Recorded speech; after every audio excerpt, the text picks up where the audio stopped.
അങ്ങനെ പിറ്റേ ദിവസം അലക്സാണ്ടർ തങ്കച്ചിൻ്റെ മനസ്സിൽ മറ്റൊരു സംശയം ഉടലെടുത്തു. കാരണം ഈ കൊല്ലത്തെ ഗൂർഖയോട് നേരത്തെ ഇയാൾ പറഞ്ഞിട്ടുള്ളത് പ്രകാരം ഇയാൾ കോയമ്പത്തൂരിൽ നിന്ന് ബസ് സ്റ്റാൻഡിൽ നിന്ന് 86-ാം നമ്പർ ബസ്സിൽ കയറി രൗക്കിപ്പാല്യം എന്ന് പറയുന്ന ഒരു പ്രദേശത്തേക്ക് പോയി കാണുമോ, ആ വഴിക്കൊന്ന് അന്വേഷിക്കാമെന്ന് ഇവർ തീരുമാനിക്കുകയും അതിൻ്റെ അടിസ്ഥാനത്തിൽ കോയമ്പത്തൂർ ബസ് സ്റ്റാൻഡിലെത്തി അവിടെ അന്വേഷിക്കുമ്പോൾ രൗക്കിപ്പാല്യം എന്ന് പറയുന്ന ഒരു സ്ഥലം അവിടെ ഇല്ല, രാഖിപ്പാളയം എന്ന് പറയുന്ന ഒരു സ്ഥലമുണ്ട്.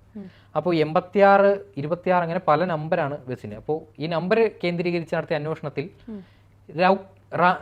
രാഖിപ്പാളയം എന്ന് പറയുന്ന ഒരു സ്ഥലമുണ്ട്, രൗക്കിപ്പാളയം എന്ന് പറയുന്ന ഒരു സ്ഥലമില്ല. കാരണം ഈ നേപ്പാളികളാണ്, ഗൂർഖകളാണ്, അവർക്ക് പ്രൊനൗൺസിയേഷനിൽ അടക്കം വരുന്ന തെറ്റുകുറ്റങ്ങൾ കൊണ്ടായിരിക്കാം ഒരുപക്ഷെ അയാൾ അങ്ങനെ ഉച്ചരിച്ചത് എന്ന് ഒരു നിഗമനത്തിലെത്തുകയും ഈ രാഖിപ്പാളയത്തേക്ക് പോലീസ് സംഘം പോവുകയും ചെയ്തു. അങ്ങനെ അവിടെ കേന്ദ്രീകരിച്ച് ഒരു അന്വേഷണം നടക്കുന്നു, അതും വിഫലമാകുന്നു. അങ്ങനെ ഏകദേശം വൈകുന്നേരം 4:30-യോടെ സമീപത്തുള്ള ഒരു ചായക്കടയിൽ ഈ പോലീസ് സംഘം ചായ കുടിക്കാൻ കയറി.